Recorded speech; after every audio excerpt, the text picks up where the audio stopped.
Sativa amepewa milioni 50 baada ya kuokotwa.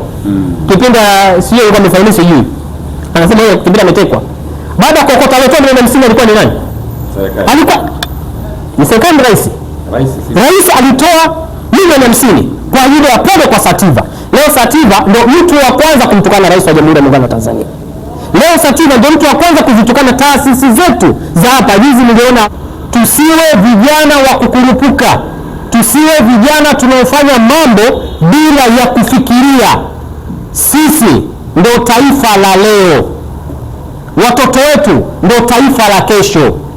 Leo hii unapohamasisha kuvuruga taasisi zinazoingiza fedha nyingi kwenye taifa letu, ni sawasawa unahamasisha Watanzania waendelee kufa kuwa maskini.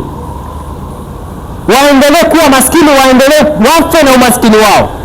Kwa nini nawazungumza haya? Kuna genge lipo kwenye siasa. Hawa ni wanasiasa. Mimi nawataja tu. Hao Chadema hao. Baadhi ya vijana wao. Sio Chadema wote. Baadhi ya watu. Wenyewe wanajijua. Hatuwezi kuwataja kwa majina. Ila wenyewe wanajijua. Wameanzisha mkakati wa kudili na taasisi za serikali. Kuzichafua taasisi za serikali zinazoingiza fedha nyingi kwenye nchi yetu. Nielewe vizuri. Lakini vijana mnaotumika kwa ajili ya kuweza kuivuruga serikali, mnaotumika kwa ajili ya kuweza kuzivuruga taasisi, lengo taifa lisiingize taifa. Niulize, je, wewe unaofanya hiyo kazi ni Mtanzania? Kama ni Mtanzania halali, kama ni Mtanzania halali, basi kaa ukijua utakufa maskini baada ya miaka 10, miaka 20 ijayo. Usijidanganye kama Chadema itakuletea utajiri katika maisha yako. Sahau. Usijidanganye kama kuna chama kingine cha siasa kitakuletea ukombozi kwa wakati mchache. Sahau. Unaposikia kitu kinachoitwa maendeleo, sio maendeleo hayaji kwa siku moja, wala maendeleo hayaji kwa siku mbili. Unakuta mwingine kashazaliwa katika maisha, anakuja kutoboa baada ya miaka 30 au anakuja kutoboa baada ya miaka 40. Ni kwa sababu gani? Kila kitu kina process. Kinachotakiwa sisi kwetu vijana ni nini? Tunachotakiwa tujiwekeze kwenye taifa letu, tutoe maoni yenye kujenga, sio maoni yenye kuleta chuki kwa viongozi wetu wa serikali. Mfano mdogo tu. Kwa nini naizungumzia TANAPA? Nini watalii tuseme. Ushanifahamu? Ziko taasisi nyingi, sekta ya utalii. Ziko nyingi. Lakini sekta moja wanajua hii sekta inaingiza fedha kubwa, na mimi nimesema serikali ifanye uchunguzi wa hali ya juu. Ndani ya hizi sekta kuna baadhi ya watu wanawahujumu watu. Ndani ya hizi sekta wanashirikiana na vijana kwa ajili ya kuwachafua wakuu wao wa taasisi. Nitazungumzia kwa sababu kipindi cha uchaguzi kuna propaganda zilikuwa zinaenezwa ya kwamba Watanzania, alikuwa anaongoza yule mwanadada asiokuwa na mwili kama mimi yule. Mange Kinambi anaitwa sijui. Yule dada yule. Atajua ni ugonjwa afya, atajua mwenyewe. Ushanifahamu? Alikuwa anaeleza kwamba Watanzania wote wakawa wanaeleza kwamba kwa wazungu kwamba watu wasiende kwenye utalii.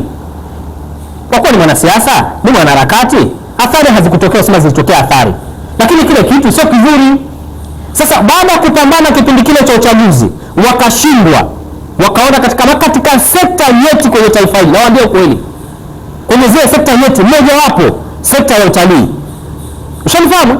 Wamepambana kipindi kile kuhakikisha uchumi wa utalii utikisike. Mungu alitusimamia kwa sababu rais wetu alipoingia aliicheza filamu ya Royal Tour, alitizama mbali, aliangalia mbali, na wao wakataka kuanzia hapo kuanzia sekta ya utalii kuvurudike, kusiingie ile mradi ipo shoti, kisiingie chochote. Ushanifahamu?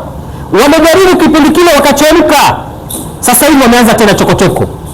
Wameanza chokochoko baada ya kuona wimbi kubwa la watalii limedondokea Tanzania baada ya vurugu za South Africa.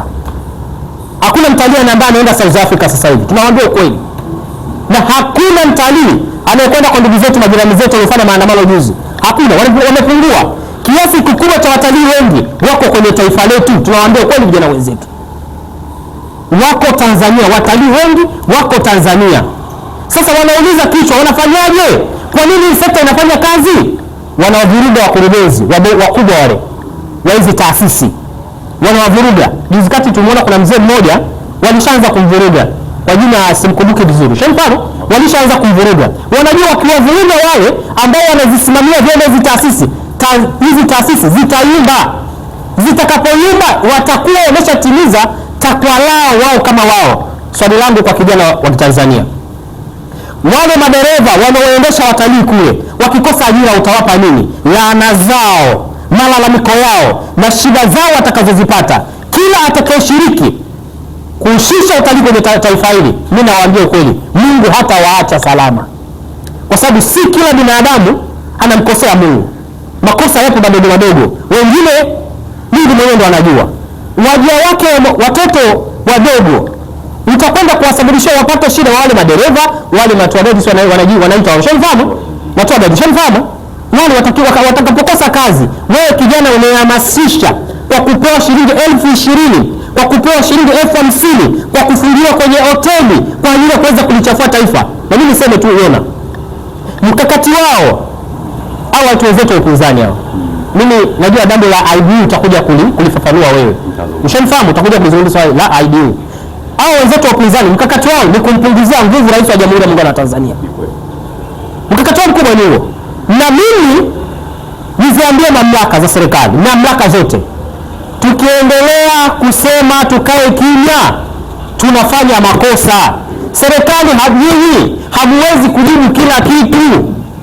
Bahati nzuri na vyombo vya habari vinavyofuata sheria, miiko, shanifahamu, na taasisi nyingi zinazotetea haki za Watanzania, haki za raia, mnazo nyingi. Zitumieni hizo taasisi, msiwape mwanya hawa majambazi watakuja kutuumiza kwenye taifa letu. Msiwape mwanya hawa watu ambao hawana nia njema na taifa letu. Tukiwaangalia kama Watanzania kweli vile, lakini kwenye nafsi zao, mimi nawaambia ukweli, kwenye nafsi zao kama wao ni wa kweli, tukutane siku washike vitabu vyao vya imani, yale wanayoyaapa kutoka ndani ya moyo, kama ni wa kweli, wengi watakimbia. Ndio maana katika majukwaa wamekuwa ni watu wa kukimbilia matusi. Ukimwona mtu anapanika anatumia matusi, ujue mchezo umemshinda. Kama wao wana hoja, wazungumze hoja. Kama wao wana kitu, wazungumze kitu. Na sisi kama wasemaji, kama ndugu yangu Josephina na mimi, tutajifunza. Lakini wanapotumia lugha chafu, lugha za kutaka kuiharibu taifa, watachukiwa na watu wengi. Watanzania bado wanahitaji amani. Yaliyotokea Oktoba 29, hakuna Mtanzania ambaye anayesapoti.